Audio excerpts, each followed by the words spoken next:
తిరిగి BCN news కి స్వాగతం. కర్నూలు జిల్లా కాంగ్రెస్ కమిటీ నూతన అధ్యక్షులుగా బి క్రాంతి నాయుడు బాధ్యతలు స్వీకరించారు. ఈ సందర్భంగా ఆయన మాట్లాడుతూ రాహుల్ గాంధీని ప్రధాని చేయడమే తమ లక్ష్యమని, జిల్లా అభివృద్ధి కాంగ్రెస్ పార్టీ కృషితోనే సాధ్యమని పేర్కొన్నారు. పేదలకు గృహాలు, ఉపాధి హామీ పథకం వంటివి కాంగ్రెస్ ఫలితాలని చెప్పుకొచ్చారు. నేను నా గ్రాడ్యుయేషన్ అయిన తర్వాత నేను జాబ్ వచ్చినప్పుడు కూడా ఇంతగా ఫీల్ అవ్వలేదు. ఈరోజు చాలా అంటే ఒక రెస్పాన్సిబిలిటీ నా మీద ఎంత ఉంది అనేది ఈ మధ్య కాలంలోనే మాకు అపాయింట్మెంట్ అయ్యి ఇంతవరకు వచ్చిన తర్వాత కూడా నేను ఎన్నో చూశాను.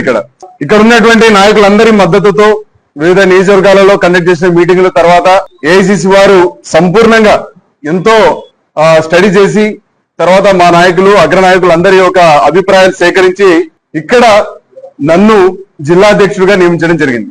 ఇందాక అన్న చెప్పినట్లు నా ఏజ్ తక్కువైనా కూడా నేను చాలా వర్క్ చేశాను. ఎప్పటి నుంచో కూడా నేను స్టూడెంట్ లీడర్ గా, ఒక యూనివర్సిటీ ప్రెసిడెంట్ గా, దాని తర్వాత ఒక కొన్ని ఆర్గనైజేషన్స్ రన్ చేస్తూ ఎన్నో విధాలుగా పోరాటాలు చేస్తూ వచ్చిన వాడిని. ఇక్కడ నాకు తెలిసి ఈ యొక్క జిల్లాలో ఇప్పుడున్న నాయకుల కంటే ఎక్కువ ప్రతి జిల్లాలో ప్రతి ఊర్లో ఏదో కొంత గొప్ప ఒక రిలేషన్స్ ఉంటూ అక్కడ సమస్యల గురించి ఏదో ఒక విధంగా గొంతుకు విప్పిన వాడిని నేను ఒక్కనే. ఇప్పుడున్న అధికార పక్షం కావచ్చు, లేకపోతే ప్రతిపక్షం కావచ్చు, దాంట్లో మేము ఈరోజు కాంగ్రెస్ పార్టీ గలం ఒక రకంగా ఉన్నా కూడా ఎన్నో సాధించిన వాళ్ళం మేము. ఈరోజు ఈ యొక్క నన్ను చాలా మంది అడిగారు కూడా, ఇంత ఫైట్ చేస్తూ ఎందుకు మీరు ఈ పార్టీలో ఉన్నారంటే ప్రతి ఒక్కరు కూడా మనమందరం కూడా తెలుసుకోవాలి, ఈ జిల్లాకి ఏమైనా చేసిందంటే అది కేవలం కాంగ్రెస్ పార్టీ మాత్రమే. ఈ జిల్లాలో కనీసం కొంతమంది అన్నం తింటున్నారు, కొంతమందికి ఉండడానికి ఇల్లు ఉంది, లేకపోతే కొంతమంది బ్రతకడానికి వాళ్ళకి కనీసం పొలాలు ఉన్నాయి, వాళ్ళు గర్వంగా బతికినారు అంటే అది కేవలం ఆ రోజు కాంగ్రెస్ పార్టీ తీసుకొని వచ్చినటువంటి కొన్ని వాళ్ళు చేసినటువంటి పనులు కావచ్చు, కాంగ్రెస్ పార్టీ వచ్చినటువంటి కొన్ని స్కీమ్స్ కావచ్చు.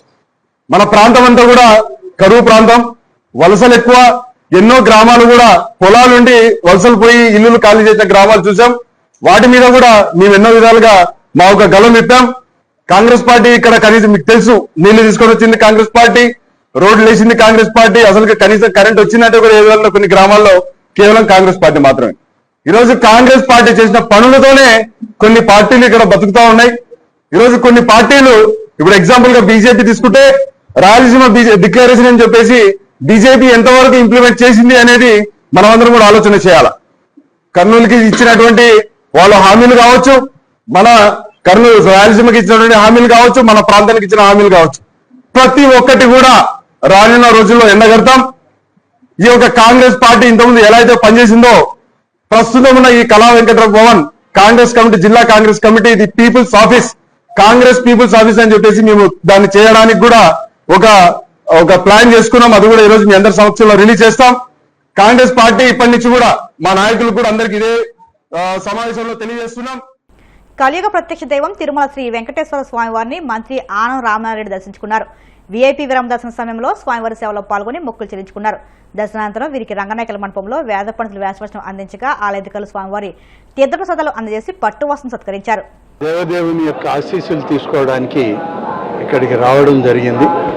స్వామివారి ఆశీస్సులు, దర్శన భాగ్యం అయిన తర్వాత మరి ఇవాళ మళ్ళీ రాజధానిలో రేపు ఉదయంకంతా రాష్ట్ర ముఖ్యమంత్రి గారు తన యొక్క విదేశీ పర్యటన ముగించుకొని ఆంధ్రప్రదేశ్ రాష్ట్ర అభివృద్ధికి, సంక్షేమం కోసం పెద్ద ఎత్తున పారిశ్రామిక దిగ్గజాలతో ఆయన సమావేశమై రావడం జరుగుతుంది.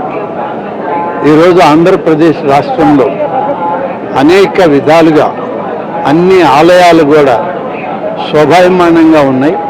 అన్ని ఆలయాల్లో కూడా ఈ కార్యక్రమాలు విజయవంతంగా సాగే విధంగా ఏర్పాట్లన్నీ కూడా చేస్తూ ఉన్నాం.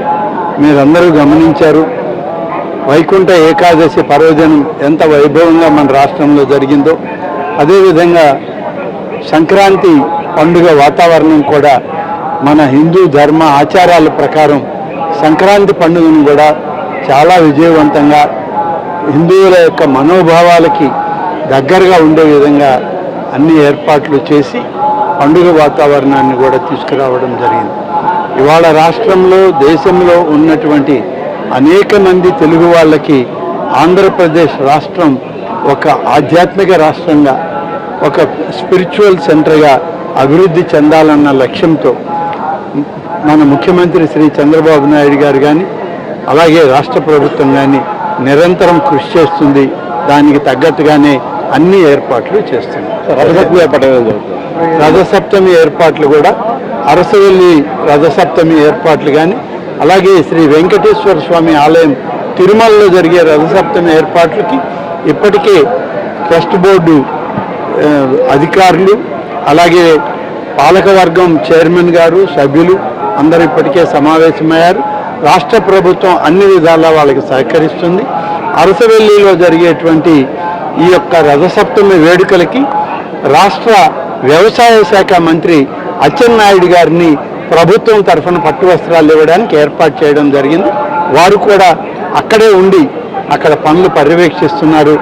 అచ్చెన్నాయుడు గారు అలాగే కేంద్ర మంత్రి రామ్మోహన్ నాయుడు గారు ఇద్దరు స్వయంగా రథసప్తమి వేడుకల్ని నిర్వహించడం జరుగుతుంది. గుజరాత్లో బీజేపీ విజయం ఒక నగరం నుంచి ప్రారంభమైందని అదే తరహా విజయం కేరళలోనూ పునరావృతం అవుతుందని ప్రధాని మోదీ పేర్కొన్నారు. ఇటీవల తిరువనంతపురం నగరపాలక సంస్థ ఎన్నికల్లో బీజేపీ సాధించిన అద్భుత విజయాన్ని ఆయన గుర్తు చేశారు. ఈ సందర్భంగా తిరువనంతపురంలో నిర్వహించిన ర్యాలీలో ప్రసంగిస్తూ కేరళలో మార్పు అనివార్యమని ఆయన జోస్యం చెప్పారు. కేరళలో అధికారంలో ఉన్న లెఫ్ట్ డెమోక్రటిక్ ఫ్రంట్, కాంగ్రెస్ నేతృత్వంలోని యునైటెడ్ డెమోక్రటిక్ ఫ్రంట్ల అవినీతిని అంతం చేస్తామని ఆయన స్పష్టం చేశారు.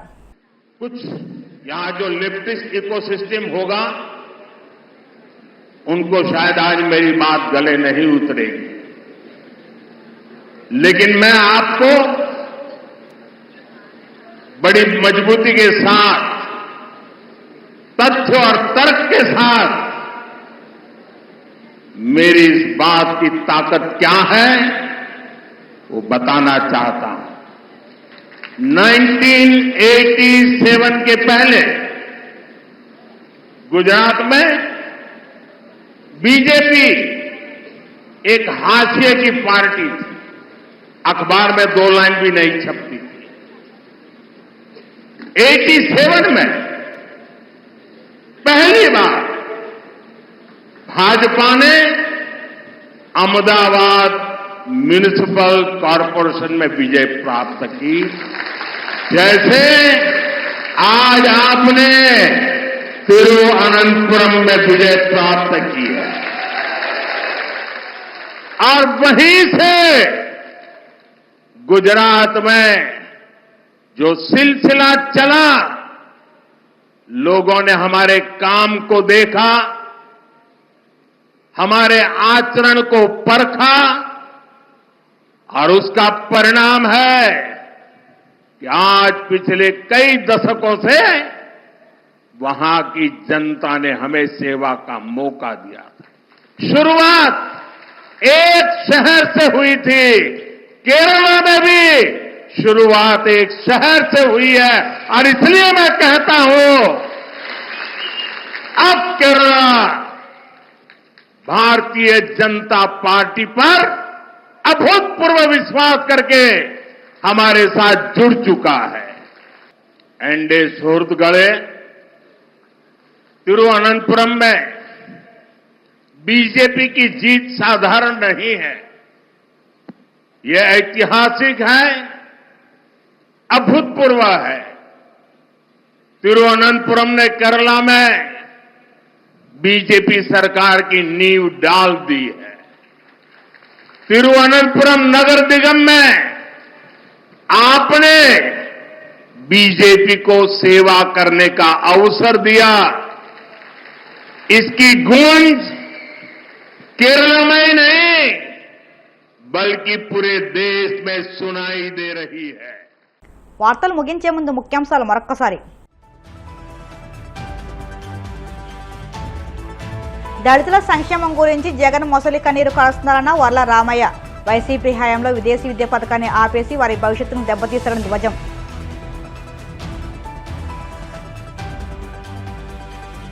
టీడీపీ నేత పట్టా వివేదింపులతోనే జీవీఎంసీ ఎస్సీకి గుండెపోటు వచ్చిందన్న కేకే రాజు. ఈ మరణంపై స్వతంత్ర దర్యాప్తు సంస్థతో విచారణ జరిపించాలని డిమాండ్. తిరుమల శివను దర్శించుకున్న మంత్రి ఆనం రామనారాయణ రెడ్డి. ఆలయ మర్యాదలతో స్వాగతం పలికిన అధికారులు. గుజరాత్లోనూ బీజేపీ విజయం ఒక నగరం నుంచే ప్రారంభమైందన్న మోదీ. కేరళలో ఎల్డీఎఫ్ యూడీఎఫ్ల అవినీతిని అంతం చేస్తామన్న ప్రధాని. ఈ వార్తలు ఇంతలో సమాప్తం. మరిన్ని వార్తల కోసం BCN digital YouTube channel, Facebook పేజీని ఫాలో అవ్వండి. అప్డేట్ వార్తల కోసం ప్లీజ్ సబ్స్క్రైబ్.